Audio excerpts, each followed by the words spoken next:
Hello friend, today will discuss Bohr effect. ये Bohr effect जो होता है ये भी हमारा एक इम्पॉर्टेंट टॉपिक होता है सेमेस्टर्स एग्जाम के लिए। सेकंड सेमेस्टर जो हम लोग मास्टर्स में केमिस्ट्री का देते हैं तो उसके लिए बोर इफेक्ट बहुत ही इंपॉर्टेंट क्वेश्चन होता है। 5 मार्क्स के लिए या 7 मार्क्स के लिए ये क्वेश्चन हमेशा पूछा जाता है। तो देखेंगे बोर इफेक्ट होता क्या है। हीमोग्लोबिन और मायोग्लोबिन हम लोग पढ़ चुके हैं, तो बोर इफेक्ट पढ़ने में बहुत ज़्यादा डिफिकल्ट नहीं आएगा क्योंकि उसी से रिलेटेड ये भी होता है। तो देखेंगे बोर इफेक्ट होता क्या है। The Bohr effect is the decrease in hemoglobin's affinity for oxygen when the pH decreases or when CO2 concentration increase। यानी कि बोर इफेक्ट होता क्या है, तो decrease in haemoglobin's affinity, haemoglobin का एफिनिटी में डिक्रीज करता है फॉर ऑक्सीजन, ऑक्सीजन के लिए यहाँ पे हीमोग्लोबिन का एफिनिटी डिक्रीज करेगा। और एंड यहाँ पे क्या हो जाएगा, व्हेन पीएच डिक्रीजेज, और इसमें कंडीशन क्या होना चाहिए, पीएच डिक्रीज करेगा और कार्बन डाइऑक्साइड का जो कंसंट्रेशन जो होगा वो हमारा इंक्रीज करेगा। यानी कि पीएच यहाँ पे ऑक्सीजन का डिक्रीज करेगा और यहाँ पे कार्बन डाइऑक्साइड का कंसंट्रेशन इंक्रीज करेगा। ऑब्वियस सी बात है, अगर ऑक्सीजन का वहाँ पे कमी हो रहा है तो कार्बन डाइऑक्साइड का वहाँ पे कंसंट्रेशन ज़्यादा होगा। तो वही चीज़ ये बोलता है Bohr effect. The Bohr effect is the decrease in haemoglobin's affinity for oxygen when pH decrease और व्हेन CO2 कंसंट्रेशन इंक्रीज। आगे देखेंगे, this means haemoglobin releases oxygen more readily in tissue where CO2 is high and pH is low। यानी कि haemoglobin, इसका मतलब होता क्या है कि दिस मीन्स हीमोग्लोबिन जो होगा रिलीज करेगा ऑक्सीजन मोर रिडली एंड किसमें, टिश्यू में ये ऑक्सीजन ज़्यादा ये रिलीज करेगा। वेयर CO2 इज हाई, जहाँ पे CO2 हाई रहेगा और pH जो हो जाएगा हमारा लो रहेगा। नेक्स्ट देखेंगे इसका मैकेनिज्म क्या होता है। In tissue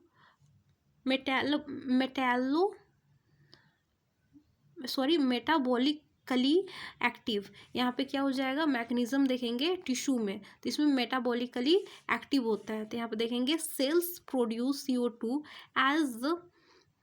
as a product of metabolism, यानी कि सेल जो होता है प्रोड्यूस करता है CO2 को as product of metabolism, metabolism के प्रोडक्ट पे ये CO2 सेल जो प्रोड्यूस करता है CO2 को ये प्रोड्यूस करता है। नेक्स्ट पॉइंट देखेंगे, CO2 जो होता है डिजॉल्व होता है इन वाटर, यानी कि CO2 कार्बन डाइऑक्साइड जो होता है डिजॉल्व होता है वाटर में, फॉर्म्स कार्बोनिक एसिड, और ये डिजॉल्व होके क्या बनाता है, हमारा कार्बोनिक एसिड बनाता है। कार्बोनिक एसिड क्या होता है, H2CO3 या CO3H2, ये होता है हमारा कार्बोनिक एसिड का ये फॉर्मूला होता है। नेक्स्ट जो है वो है पॉइंट हमारा, dissociate into H+ ion plus HCO3 minus, यानी कि और ये डिसोसिएट किस में होता है, H+ आयन में टूट जाता है और यहाँ पे HCO3 क्या टूटता है हमारा, कार्बोनिक एसिड। फिर देखेंगे इंक्रीज्ड H+ लो पीएच, यानी कि अगर इंक्रीज कर रहा है H+ यानी कि ये लो पीएच हो जाएगा। Cause protonation of certain amino acid in haemoglobin, अब क्यों होता है, ये प्रोटोनेशन होता है जो कंटेन करता है certain amino acid in haemoglobin की वजह से ये होता है, इंक्रीज करता है पीएच डिक्रीज करता है, इंक्रीज करता है H+। नेक्स्ट पॉइंट क्या है,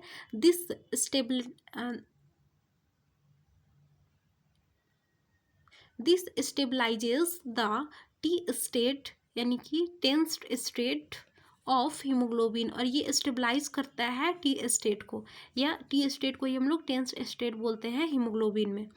और क्या है next point, decreases oxygen affinity, जब ये सब हो जाएगा तो हमारा जो ऑक्सीजन का एफिनिटी होगा वो ऑटोमेटिक हमारा डिक्रीज करने लगेगा। तो इसका रिजल्ट देखेंगे, इस ये जो मैकेनिज्म हुआ तो उससे रिजल्ट क्या हुआ, रिजल्ट क्या आता है, तो oxygen is release to tissue where it is needed, यानी कि इसमें ऑक्सीजन हमारा रिलीज होता है टिश्यू के लिए जहाँ पे इसका ज़रूरत होता है। आगे देखेंगे, अभी लंग्स में देखेंगे, in lungs low CO2 high pH, इसमें क्या हो जाएगा, लंग्स में CO2 जो होगा हमारा लो होगा और पीएच यहाँ पे हाई होगा। तो इसका देखेंगे पॉइंट होता क्या है, तो CO2 is exhaled pH increased less acidic, यानी कि अगर CO2 एक्सहेल्डेड होगा तो pH इंक्रीज होगा और एसिडिक लेस होगा। Haemoglobin shifts to the R state, उसमें क्या हो रहा था, T स्टेट हो रहा था, जबकि इसमें R स्टेट हो रहा है, यानी कि relaxed state. Higher oxygen affinity, उसमें लो ऑक्सीजन एफिनिटी हो रहा था, इसमें क्या हो रहा है, हायर ऑक्सीजन एफिनिटी हो रहा है। इसका रिजल्ट क्या होगा, तो haemoglobin binds oxygen strongly in lungs, तो ऑक्सीजन को ये हीमोग्लोबिन बाइंड करता है स्ट्रांगली, किससे, लंग्स के साथ। इसका केमिकल रिएक्शन देखेंगे क्या होता है। Chemical reaction CO2 plus H2O, यहाँ पे इक्विलिब्रियम होगा H2CO3, और यहाँ पे H प्लस आयन ये देगा, ये कार्बोनिक एसिड होगा, और ये H प्लस आयन देगा, और यहाँ पे ये HCO3 माइनस आयन देगा। तो हीमोग्लोबिन जो होगा हमारा H प्लस आयन देगा, जो इक्विलिब्रियम रहेगा हमारा हीमोग्लोबिन, यानी कि T state less O2 affinity, T state में देगा, यानी कि टेंस्ड स्टेट रहेगा जो लेस होगा O2 एफिनिटी के साथ। इसका ग्राफिकल रिप्रेजेंटेशन देखेंगे तो होता क्या है, graphical representation O2 dissociation curve, यानी कि इसको हम लोग ऑक्सीजन डिसोसिएशन कर्व भी बोलते हैं। तो पहले लैंग्वेज समझ लेंगे, उसके बाद ग्राफ देखेंगे। The oxygen dissociation curve is sigmoidal, ठीक है, तो सिगमोइडल रहता है ये हमारा oxygen dissociation curve. Next point देखेंगे, Bohr effect shifts the curve to the right when pH decreases और CO2 इंक्रीजेज, यानी कि बोर इफेक्ट शिफ्ट होता है कर्व में, राइट होता है, राइट शिफ्ट में जब pH डिक्रीज होता है और CO2 इंक्रीज होता है। और राइट शिफ्ट कब होता है, जब रिड्यूस्ड O2 एफिनिटी होता है, यानी कि more O2 delivery to the tissue, जब ज़्यादा ऑक्सीजन टिश्यू को मिलेगा तो राइट शिफ्ट होता है। लेफ्ट शिफ्ट कब होता है, हायर O2 एफिनिटी, यानी ऑक्सीजन एफिनिटी हायर रहेगा, इसमें क्या होता है, लेस O2 रिलीज, जब O2 कम रिलीज होगा तो ये लेफ्ट शिफ्ट होता है, यानी कि अपोजिट शिफ्ट। देखेंगे हम लोग ग्राफ, बोर इफेक्ट का ग्राफ क्या होता है हमारा, बोर इफेक्ट में ऑक्सीजन डिसोसिएशन कर्व का ग्राफ क्या होता है, तो ये होता है हमारा ऑक्सीजन डिसोसिएशन कर्व का ग्राफ होता है। तो ये देख लेंगे, ये ग्राफ होता है। तो इसमें देखेंगे इस तरह, इस साइड में जो है हमारा क्या है, हीमोग्लोबिन O2 सेचुरेशन है जो परसेंटेज में है, और यहाँ पे क्या हो जाएगा हमारा पार्शियल प्रेशर ऑफ ऑक्सीजन, यानी कि PO2 रहेगा, तो उसका हम लोग क्या जानते हैं, क्या होता है उसका full form, partial pressure of oxygen, ये हमारा Hg में है। तो graphical representation of the Bohr effect, इसमें नॉर्मल अगर रहेगा तो pH 7.4, यानी कि लो CO2 रहेगा, और बोर इफेक्ट जब इसमें हो जाएगा तो pH डिक्रीज करेगा और CO2 इंक्रीज करेगा। तो इसमें देखेंगे शिफ्ट के बारे में क्या क्या होता है। अगर ये हमारा लेफ्ट शिफ्ट में रहेगा तो इसमें क्या होता है, इंक्रीज O2 एफिनिटी होगा और डिक्रीज करेगा टेम्परेचर, pH इंक्रीज करेगा, यानी कि ऑक्सीजन एफिनिटी इंक्रीज करेगा, pH इंक्रीज करेगा, और जितना रहेगा सारा डिक्रीज करेगा, टेम्परेचर डिक्रीज करेगा, डिक्रीज टू 3 DPG, और डिक्रीज करेगा H जो हो जाएगा वो भी H डिक्रीज करेगा, हाइड्रोजन, और यहाँ पे कार्बन डाइऑक्साइड भी हमारा डिक्रीज करेगा।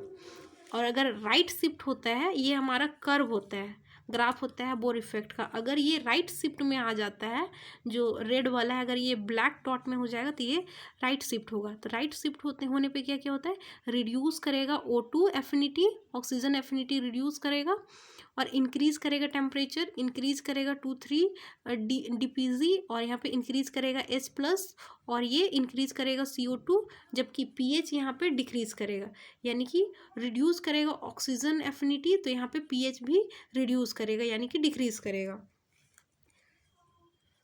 ये होता है हमारा बोर इफेक्ट, ख़त्म होता है। नेक्स्ट वीडियो में हम लोग नेक्स्ट टॉपिक डिस्कस करेंगे, उसके लिए यहाँ पे इंपॉर्टेंट टॉपिक सारा चीज़ यहाँ पे डिस्कस करा दिया जाएगा सेमेस्टर्स एग्जाम के लिए, उसके लिए चैनल को सब्सक्राइब कर ले।